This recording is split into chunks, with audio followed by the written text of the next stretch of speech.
स्वागत है आपका आपके चैनल ArthGS पर। हम लोगों की करंट की सीरीज़ का आपका अगला टॉपिक अगले दिन की कुछ मेन करंट जो आपकी हाईलाइट रही और जिनसे क्वेश्चन बनने की उम्मीद बहुत ज़्यादा हो सकती है। तो सबसे पहले देखते हैं, एक न्यूज़ आई आपका कि देश का पहला, और देखिए जब पहला आता है तो बहुत इंपॉर्टेंट हो जाता है, चीज़ें ऐसे ही रखी जाती हैं, क्वेश्चन बनने की उम्मीद ज़्यादा होती है।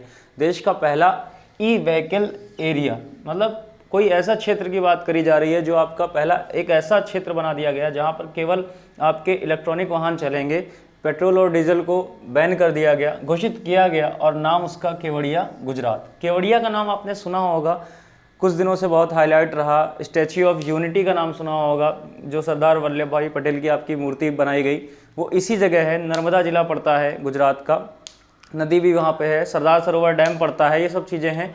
तो याद रखिएगा किस ज़िले की बात हो रही है, किस जगह की, जिला तो आपका नर्मदा है, ठीक। जो आपकी जगह है केवड़िया, ये हिल स्टेशन है गुजरात में, उसी को घोषित किया गया कि आपका पहला e vehicle only area. Second news आई आपकी, और ये मोस्ट इंपॉर्टेंट न्यूज़ है मेरे हिसाब से।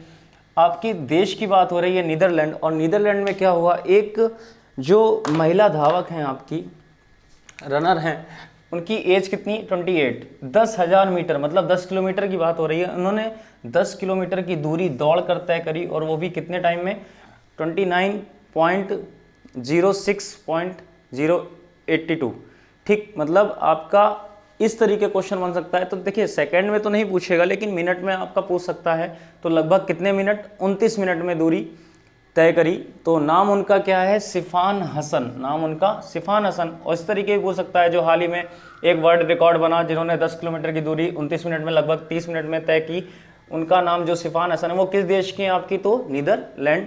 नेक्स्ट न्यूज़ आई आपकी, मुख्यमंत्री अनुप्रति कोचिंग योजना, एक योजना आरंभ करी गई, और किस राज्य ने आरंभ करी, आपकी राजस्थान ने। किस राज्य में आरंभ करी, राजस्थान ने। जितने भी आपकी EWS होते हैं, OBC हैं, SC हैं या ST हैं, जितने भी कमज़ोर वर्ग हैं, उनके लिए कोचिंग योजना आरंभ करी गई है। जैसे आपकी UPSC की कोचिंग करनी है, रीट के एग्ज़ाम की कोचिंग करनी है, राजस्थान के स्पेशल जो भी एग्ज़ाम होते हैं उनकी कोचिंग करनी है। तो आप अगर थोड़ा सा आर्थिक रूप से कमज़ोर हैं और पढ़ने में अच्छे हैं, तो आपके लिए योजना आरंभ करी गई, मुख्यमंत्री अनुप्रति कोचिंग योजना। तो याद रखिएगा इस तरीके क्वेश्चन बनेगा कि मुख्यमंत्री अनुप्रति कोचिंग योजना जो आरंभ करी गई, वो किस राज्य में आपकी आरंभ करी गई, राजस्थान में। नेक्स्ट एक न्यूज़ आई, एक नाम दिया गया, सिम स्टार्ट करी गई, नाम उसका जहां वोट वहां वैक्सीनेशन। जहां वोट वहां वैक्सीनेशन जो है वो 45 वर्ष की आयु के अधिक लोगों के लिए स्टार्ट करी गई है। और जिस जगह ये स्टार्ट हुई, दिल्ली। किस जगह, दिल्ली। अब देखिए जरा एक चीज़ और, उन्होंने लिखा जहां वोट वहां वैक्सीनेशन। आपको एक चीज़ समझ में आ रहा होगा कि वोट की भी बात हो रही है। तो ये योजना कुछ ऐसी है कि जैसे आपका कोई भी इंसान है, मान लीजिए ए है, तो उसने जहाँ पे जिस पोलिंग बूथ पे आपका वोट किया होगा, अपने जब भी चुनाव हुआ होगा, तो वो उसी जगह जाकर वैक्सीन अपना लगवाएगा। मतलब कोई जगह चेंज नहीं होगी, जहाँ पे वोट डाला था उसी जगह बस उसको जाना है और वैक्सीन उसको अवेलेबल हो जाएगी।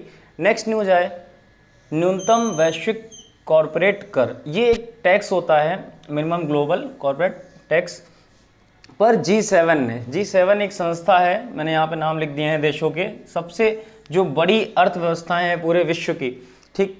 मोस्ट इकोनॉमिक डेवलप्ड जो कंट्री हैं आपकी, उनकी बात हो रही है, Canada, France, Germany, Italy, Japan, UK और US। यहाँ पे US होना चाहिए, US, ठीक।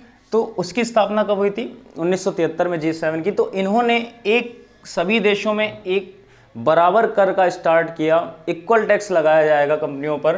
कितना परसेंट, 15%, वो भी मिनिमम 15% लगाया जाएगा। तो याद रखिएगा किस संस्था ने न्यूनतम वैश्विक कॉर्पोरेट कर का आरंभ किया, तो आंसर उसका क्या, G7। और G7 के देशों के नाम पूछ सकता है आपसे, तो नाम याद रखिएगा, Canada, France, Germany, Italy, Japan, UK और US। एक चीज़ और याद रखिएगा, अभी ये ग्रुपिंग वाला चैप्टर जो है वो मैं पढ़ाऊँगा, और जितने भी ग्रुप हैं आपके, G7 है, G20 है आपका, या एपेक है, बिम्स्टेक है, BBIN है, ये सारी चीज़ें आपको पढ़ाई जाएंगी और अच्छे से पढ़ाई जाएंगी, ताकि आपके दिमाग से निकले ना। तो थोड़ा सा टाइम लगेगा चीज़ों में, लेकिन चीज़ें याद रखिएगा। और जब पढ़ाया जाएगा तो पूछा जाएगा ये करंट वाला कि बताइए किस ग्रुप के लिए बात हो रही थी, तो इतना ख्याल रखिएगा। नेक्स्ट आगे आए, अब इंडिया की बात हो रही है, income tax department, income tax department की बात हो रही है, आयकर विभाग की बात हो रही है। इन्होंने क्या किया, एक नया ई फिलिंग पोर्टल, एक नई वेबसाइट लॉन्च कर दी, सिंपल सी बात, पहले जो थी वेबसाइट वो थी आपकी www.incometaxindiaefiling.gov.in। अब जो नई वेबसाइट लॉन्च कर दी है उसका नाम है www.incometax.gov.in। ये जो नई वाली आपकी वेबसाइट है, इसमें प्रॉफिट ये है, यहाँ पर आपके कुछ फंक्शंस अलग दिए गए हैं, जैसे लाइव चैट बॉक्स। आपको कोई प्रॉब्लम है तो आपको सर्च नहीं मारना है, आपको मैसेज करना है, वहाँ से रिप्लाई आएगा आपकी हेल्प के लिए। तो याद रखिएगा किस आपके विभाग ने या किस संस्था ने आपका जो नई साइट है ई फिलिंग पोर्टल लॉन्च करा, तो नाम उसका क्या, इनकम टैक्स डिपार्टमेंट। आगे बढ़ते हैं, जो शिक्षा मंत्री हैं अपने यहाँ के प्रेजेंट टाइम में, रमेश पोखरियाल निशंक, इन्होंने क्या किया, एक इंडेक्स जारी किया जाता है, उसका नाम परफॉर्मेंस ग्रेडिंग इंडेक्स PGI बोलते हैं। और डाटा कब का है आपका, 2019-20 जारी करने का निर्णय लिया, मंजूरी दी। ये जो आपका इंडेक्स है PGI, ये टोटल 70 मानक, मतलब टोटल 70 पॉइंट्स आपके चेक किए जाते हैं, कौन सा स्टेट क्या कर रहा है किस चीज़ में, और मेनली शिक्षा पर काम करता है, ये याद रखिएगा।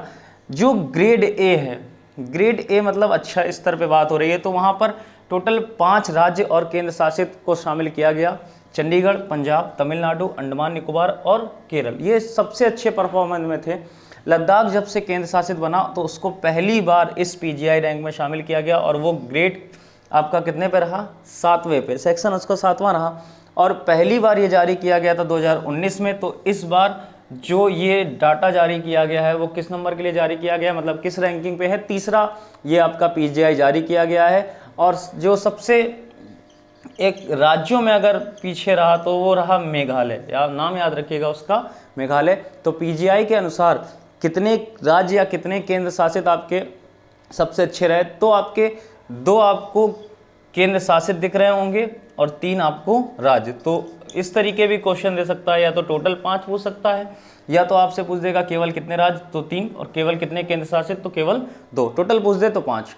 नेक्स्ट 7 जून की बात हो रही है, तो 7 जून को आपका एक दिवस मनाया जाता है, नाम उसका वर्ल्ड फूड सेफ्टी डे, विश्व खाद्य सुरक्षा दिवस।